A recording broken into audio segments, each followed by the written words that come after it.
A continuación, Al Pan Pan, las cosas como son.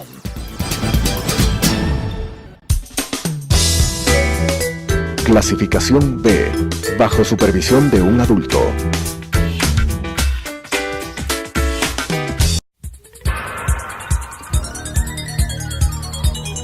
Las opiniones vertidas en este espacio por la producción y dirección del programa son de exclusiva responsabilidad de sus autores y de quienes intervienen en ellos.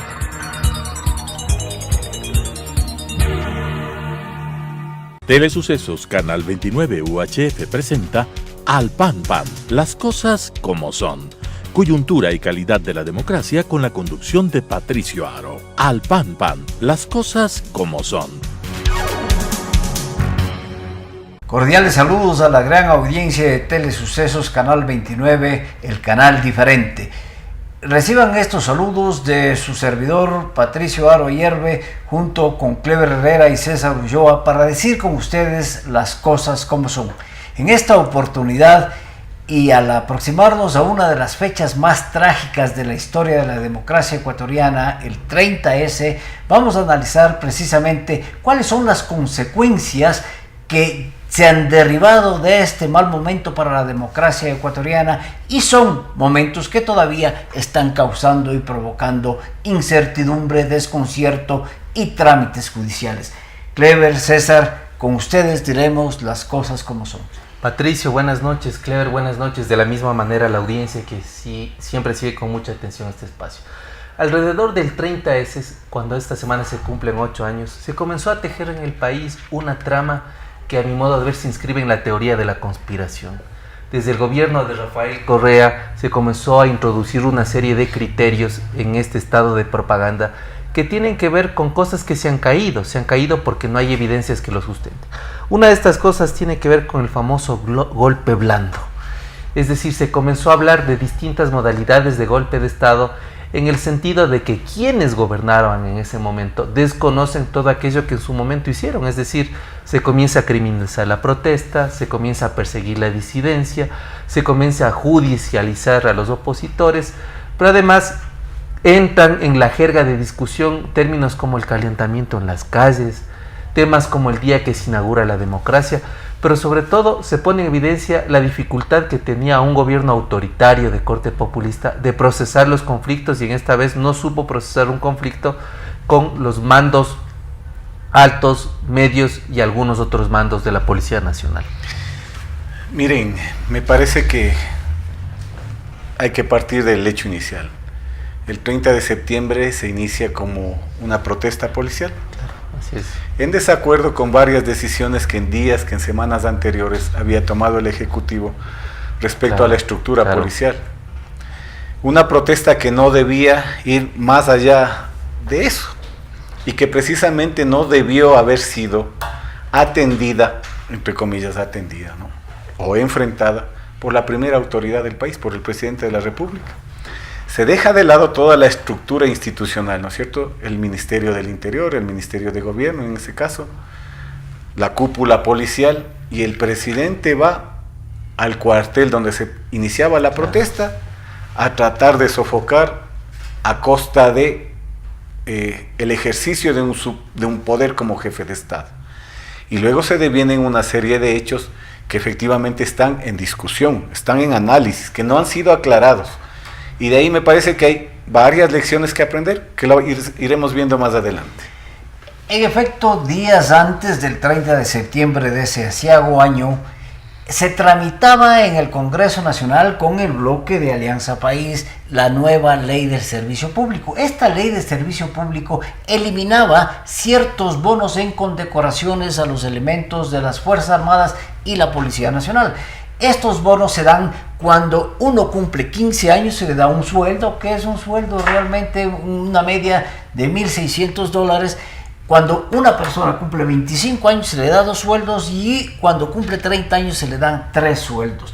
Entonces, en realidad, se elimina esto para supuestamente ahorrarle el presupuesto al Estado y genera una reacción, primero que arranca con un malestar al interior de Fuerzas Armadas y de Policía Nacional, pero eso el 30 de septiembre se hace manifiesto en el regimiento Quipu. Como dice César, esa protesta que empieza a tomar características de insubordinación, eso es lo importante. Esa protesta que empieza a tomar características de insubordinación debió ser resuelta primero por el comandante del regimiento, luego por el comandante general de la policía, por el subsecretario y el ministro del Interior de gobierno en esa época, pero no por el propio presidente de la República. Ahora, Patricio, a mí me parece que una de las dificultades que deviene en un día aciago para la democracia tiene que ver con el estilo autoritario que el gobierno tenía para el diseño de política pública. Es decir, aquí estaba en discusión la Ley Orgánica de Servicio Público, y lo que nosotros podemos determinar es que el gobierno no utilizó todos los mecanismos adecuados para procesar los conflictos, rescatar las demandas de los sectores que en este caso iban a ser tocados en una serie de modificaciones.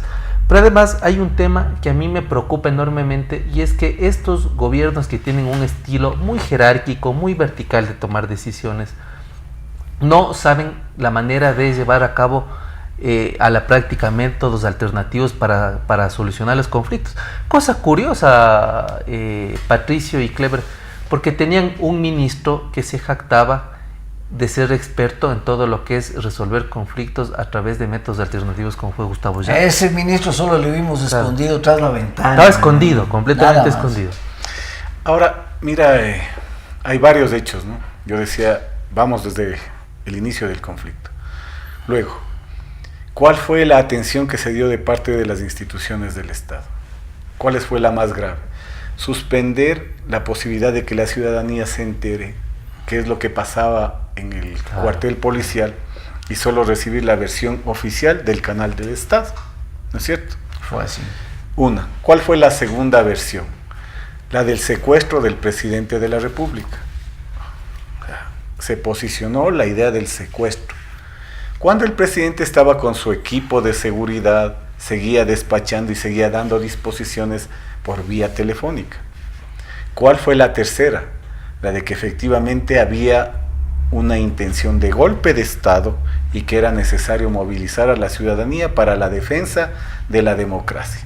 A partir de ahí, efectivamente, se logra una movilización social importante que acude al hospital de la policía a tratar de rescatar al presidente de la República, al expresidente, perdón, bajo el supuesto de que estaba secuestrado. Bueno, ese es un formato que están siguiendo actualmente los gobiernos totalitarios. Venezuela también ya tiene la figura del golpe blanco, del magnicidio. Nicaragua también está con él. Es decir, la represión se busca ocultar y tapar sobre esas figuras ahora de golpe blando y de magnicidio. Además, es una ideologización exacerbada, sobredimensionada de hechos que al calor de la luz, como dice Kleber, merecen una mayor investigación. Pero yo quiero también anotar algunas cosas. Yo creo que el 30 de septiembre de 2010 marca un antes y un después en algunas cosas puntuales que incluso los organismos internacionales han llamado la atención. Una de ellas es el abusivo uso de la figura de estado de excepción, por ejemplo. Es decir, el gobierno, bajo cualquier criterio, comienza a usar el estado de excepción. La segunda cosa es prácticamente la configuración plena de un estado de propaganda que se evidencia en el encadenamiento nacional y que de forma arbitraria permite que la gente desde la libertad tenga un criterio de lo que sucede.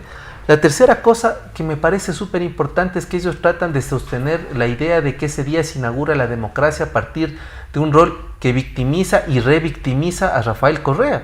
Y hay una serie de videos en donde se demuestran con contundencia que el expresidente de esa época venía ensayando el sacarse la corbata. Se le ve por varios momentos como ensaya que se saca la corbata. Y por otra parte, a mí me parece que hay una cosa compleja. Y es que ese día la consecuencia de no haber independencia de las otras funciones del Estado determinó que bajo este modelo hiperpresidencialista el presidente mueva todo.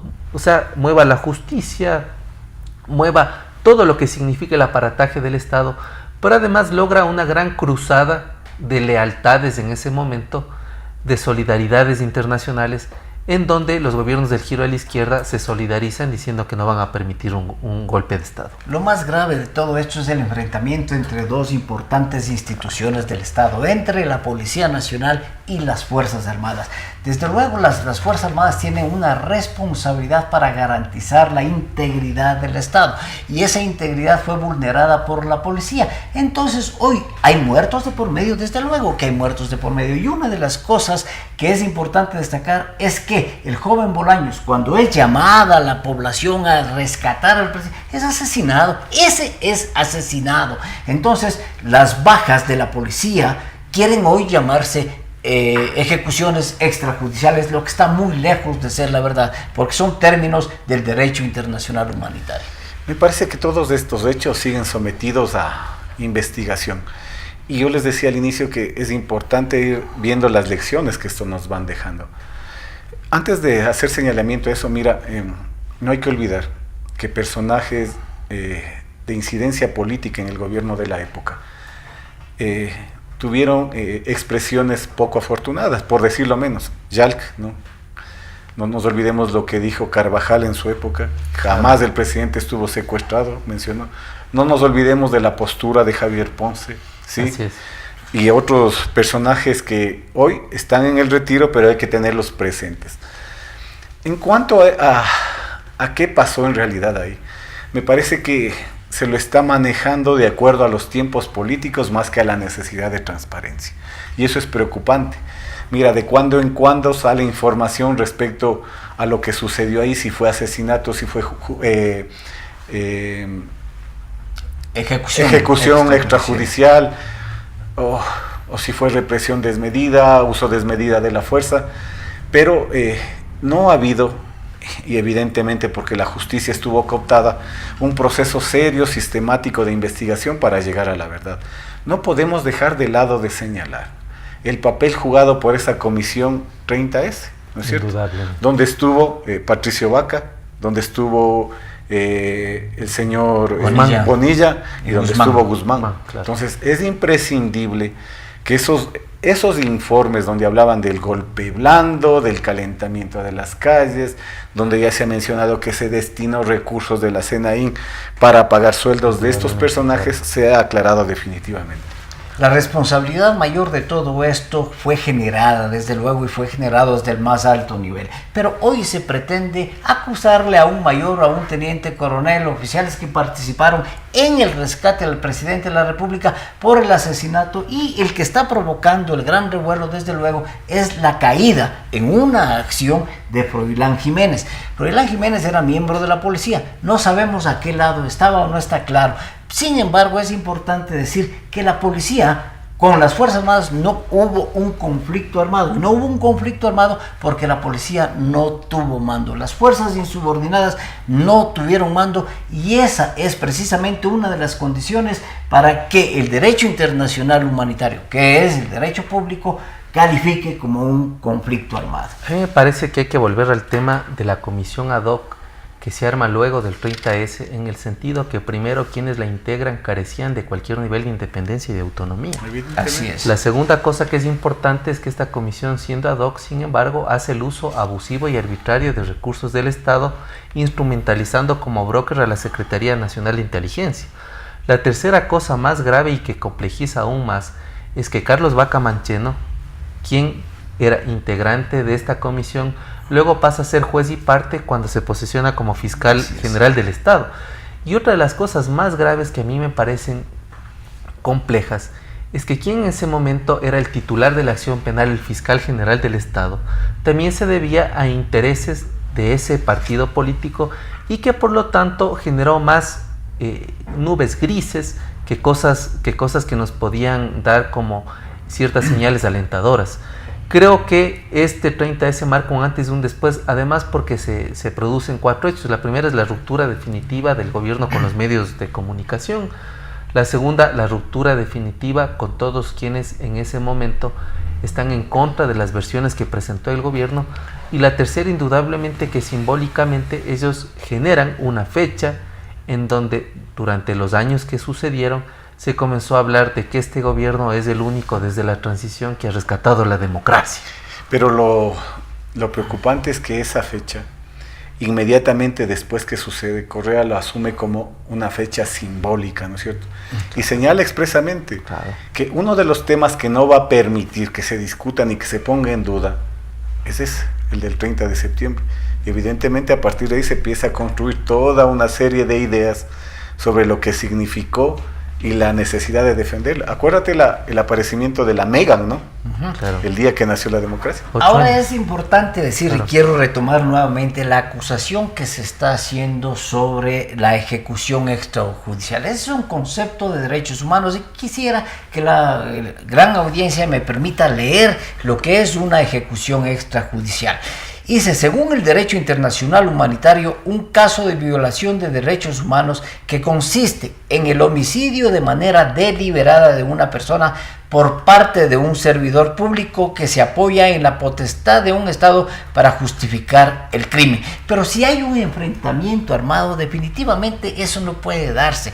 Y el derecho internacional humanitario también dice que una ejecución, estoy leyendo, una ejecución por parte de agentes del Estado extrajudicial cuando no está dentro de los siguientes parámetros. Ojo con esto. Primero, en legítima defensa, desde luego, las Fuerzas Armadas del Ejército y el Grupo de Operaciones Especiales y la Brigada de Fuerzas Especiales fueron recibidos con fuego, a fuego abierto.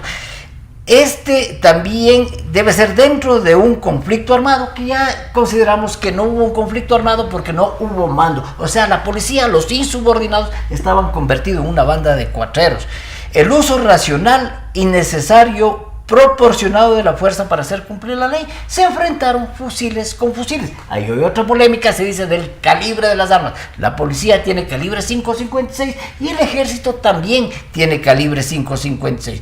Y por imprudencia, impericia, negligencia o violación del reglamento. Vimos a Froilán Jiménez, no sabemos en qué anillo de seguridad estuvo y de qué lado estuvo, pero en la mitad del parterre, en medio del fuego cruzado, porque recordemos que cuando salía Correa en un vehículo desde el hospital de la policía, se abrió fuego a mansalva en contra de ese vehículo y en la mitad estaba Froilán Jiménez. Respondieron las fuerzas que le protegían a Correa y en la mitad cayó en el parterre central Jiménez. Me da la impresión, y no podemos ser absolutos en esta opinión que estamos generando, ¿no?, de que hubo una confrontación entre demócratas contra golpistas, entre cuatreros contra militares formados, entre patriotas con antipatriotas, entre hermanas de la caridad contra vándalos. Y me parece que la visión que debemos ver no es esa.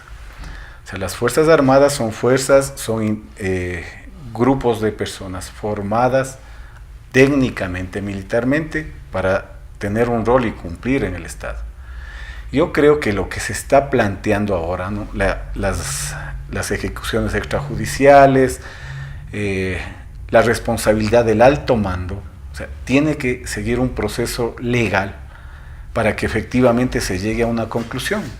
O sea, tratar de llegar a una conclusión en un programa de 30 minutos no lo vamos a alcanzar, más allá de la validez de las opiniones que se vayan generando aquí, evidentemente. Yo no dejo de señalar la responsabilidad del alto mando militar en todo este proceso. Pero además, Clever, a mí me parece que habría que analizar una serie de hechos que sobrepasen lo anecdotario o el carácter biográfico. Y hablo, por ejemplo, del testimonio que queda siempre un poco a medias del libro que escribe el general González. Es decir, es un libro que dice y no dice. Yo creo que debería tomarse más en serio a otros actores e incluso indagar, como ya lo está haciendo en un proceso judicial, el general Castro, que estaba en ese... Al comandante, ¿no? Comandante. Y también hay una serie de actores que tampoco se les ha investigado hasta la saciedad y como se merece.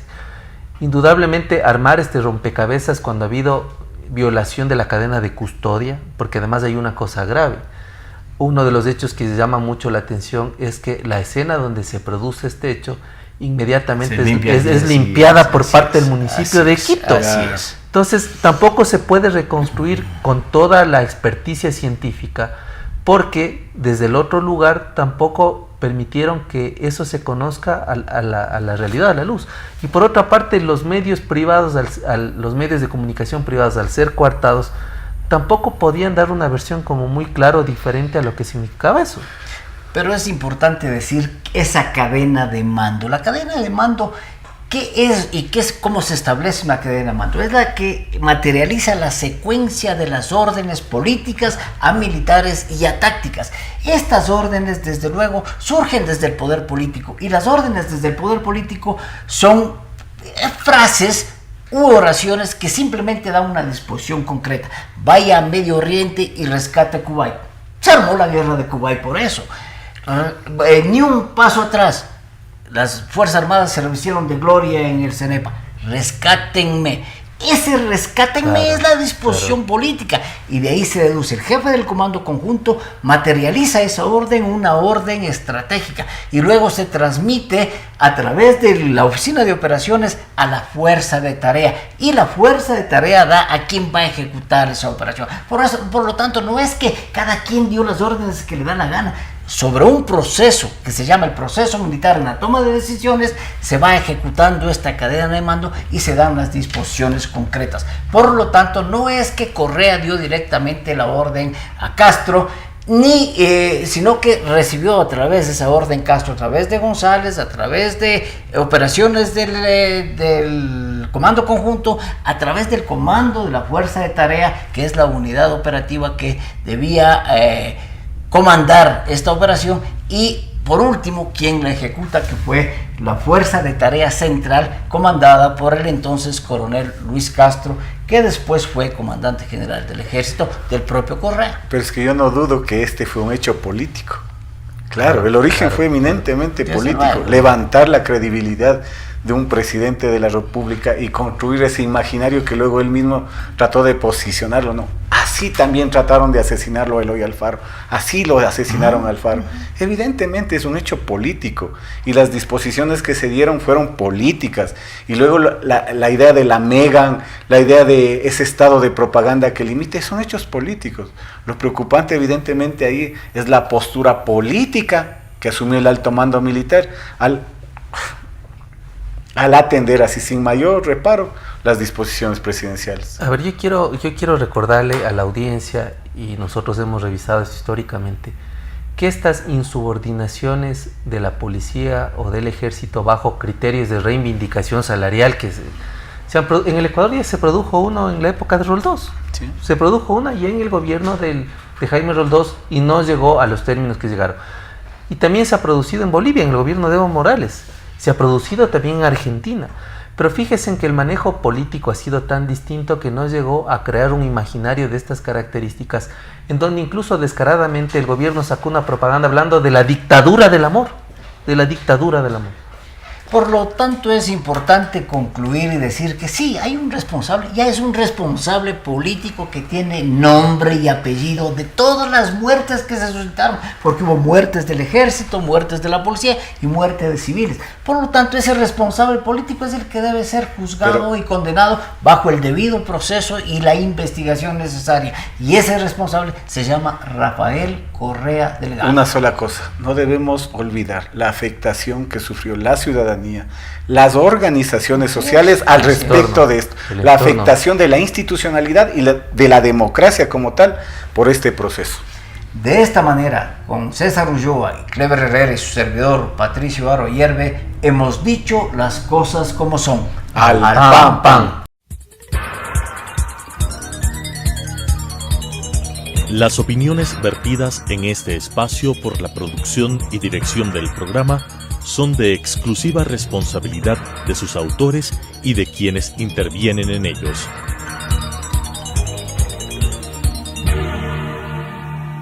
Telesucesos Canal 29 UHF presentó Al Pan Pan, las cosas como son.